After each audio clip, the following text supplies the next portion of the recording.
America's drone navy is now attacking its own crew. This is the future Trump is banking on. America's autonomous fleet is turning out to be an autonomous farce. And the timing could not be worse. Because while Washington is debugging its drowning Roombas, Beijing is preparing a show of force. Hello and welcome to Global News Factory. I am your host, Vikrant.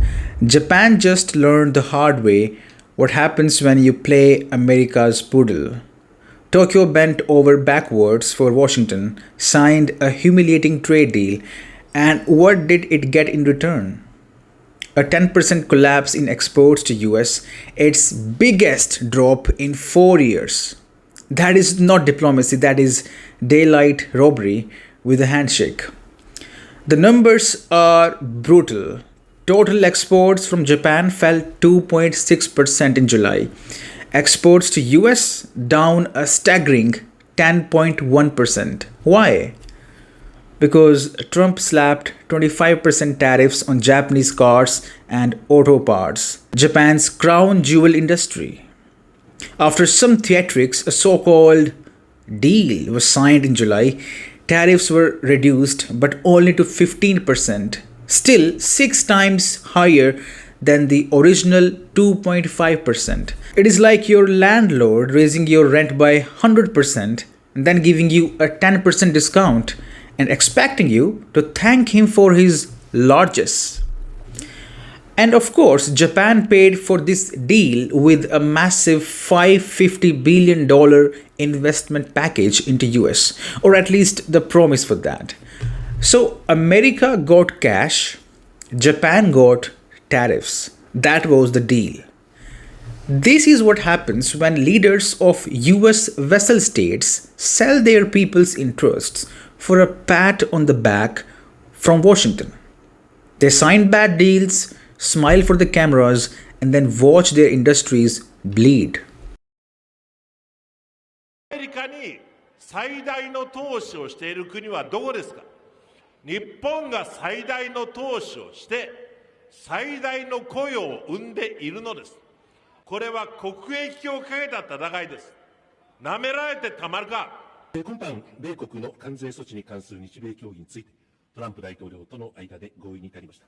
その内容を申し上げます。日本がアメリカに5500億ドルを投資し、アメリカがその利益の9割を受け取る。What? The fallout is so severe that Japan is now looking at BRICS for rescue. Yes, Japan, the same Japan that Washington calls its closest ally in Asia. When the mighty ally is done draining you, who do you turn to? The very bloc America fears the most.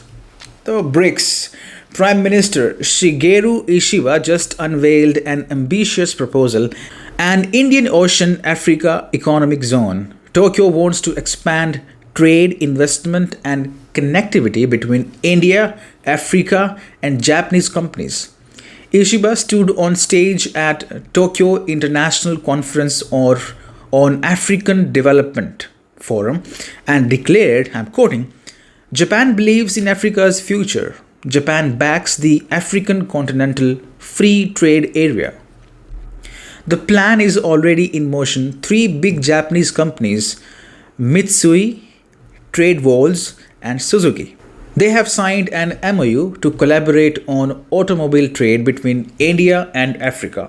They will fix bottlenecks, streamline infrastructure, and basically redirect Japan's industry towards Asia and Africa, away from Washington chokehold. The symbolism here is massive. Japan is essentially saying, we cannot survive with the US. We need Asia, we need Africa, we need BRICS.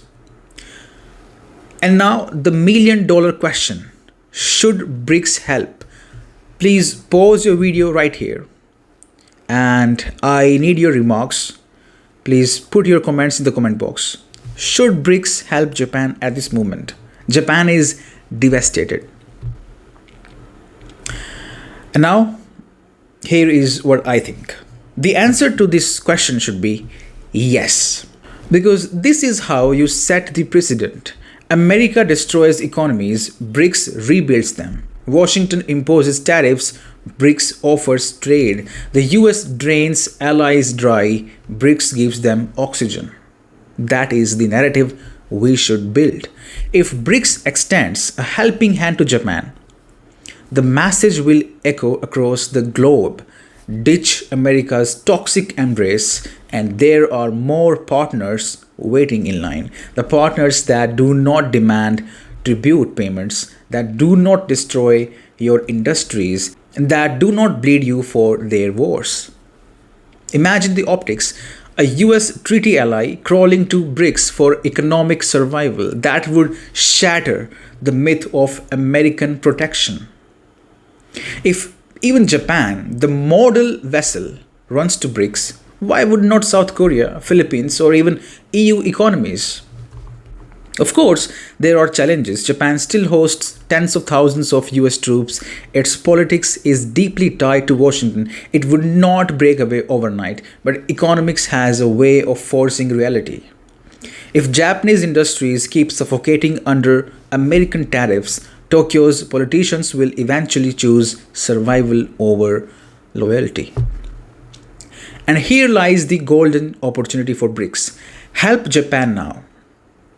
Open markets in Africa and India for Japanese firms. Show that BRICS is not just a club for emerging economies, but a lifeboat for developed ones, sinking under American hegemony.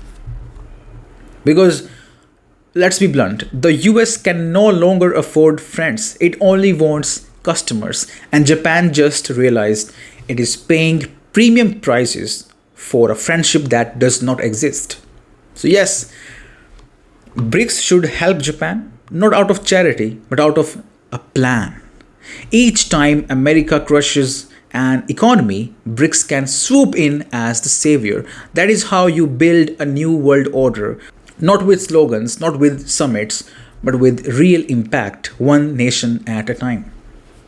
And if Tokyo jumps ship, that would be the ultimate checkmate. And moving on, the US Navy had a dream, a big, bold, sci-fi dream, a fully autonomous naval fleet. No sailors, no captains, just swarms of robotic boats patrolling the seas, striking enemies and saving American lives and making America great again. The Pentagon imagined Hollywood on water, a Terminator fleet of drone destroyers and sea boats crushing enemies without mercy. But instead of a high-tech future, they got a blooper reel. Last month, off the coast of California, the US Navy staged a test. It was supposed to be a showpiece. Instead, one of the drone boats froze mid-ocean with a software glitch. As officers scrambled to fix it, a second boat decided to go full kamikaze, smashed into the stalled vessel ahead, jumped its deck like a bad stunt double, and crashed back in the water. The Navy wanted to prove its dominance. Instead, it proved Newton's laws of motion still apply even to billion-dollar robots, these maritime drones. And this was not the only embarrassment. Weeks earlier, during another test, one autonomous Black Sea vessel that was being towed suddenly accelerated, no command, no reason, and capsized the support boat towing it. The support boat's captain was thrown overboard like a rag doll. Yes, America's drone navy is now attacking its own crew. This is the future Trump is banking on. Since returning to office, he has thrown almost $5 billion into maritime drone systems under his proudly named Big Beautiful Bill, the Triple B. The Pentagon's Replicator program, a $1 billion fast-track initiative, promises thousands of aerial and sea drones to overwhelm enemies with swarms of robotic firepower. But so far, the only thing swarming the seas are accidents. America's autonomous fleet is turning out to be an autonomous farce. And the timing could not be worse. Because while Washington is debugging its drowning Roombas, Beijing is preparing a show of force. On September 3rd, at a military parade marking the 80th anniversary of the end of the Second Sino-Japanese War, China is expected to unveil two new extra-large uncrewed underwater vehicles, or the XLUUVs. Now, these Chinese sea monsters are designed for a very specific mission: to blind and cripple the US Navy's underwater surveillance network. That network is America's secret weapon in the Pacific. It stretches across the seabed, combined with satellites, aircraft, and unmanned subs, creating an integrated eye that can track China's submarines from the moment they leave port. It is the ultimate gauge, a cage boxing China inside the first island chain. Now, the PLAN, the People's Liberation Army Navy, hates it because it makes stealth submarine warfare almost impossible. And without stealth, submarines are just billion-dollar floating coffins. Enter the XLUUVs. These massive underwater drones are specially built to neuter America's spy web. They can sneak up to cables and cut them. They can plant explosives under seabed sensors. They can deploy delayed activation mines triggered by acoustic signals. In short, they are assassins built to blind the most powerful surveillance network on the earth. Now, this is the silent war of the Pacific. America has the eyes and ears. China is building knives and scissors to stab them out. And right now, the scorecard looks brutal. The US Navy's proud autonomous fleet is busy ramming itself to death, while China's unmanned submarines are about to parade through Beijing as a symbol of dominance. The contrast could not be sharper. One side is investing billions in what looks like slapstick engineering: drone boats that capsize allies, toss captains overboard, and crash like bumper cars. The other side is building quiet, lethal weapons machines that could change the entire balance of power in the Pacific.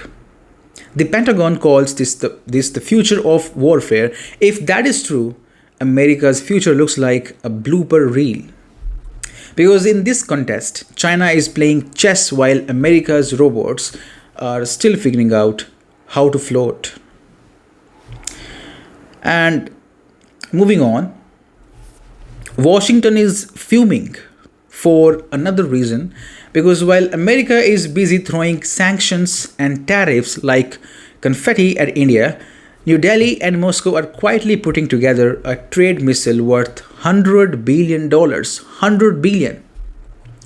India and Russia have set a target. In the next 5 years, just 5, they will increase bilateral trade by nearly 50%. The goal? A cool $100 billion every year.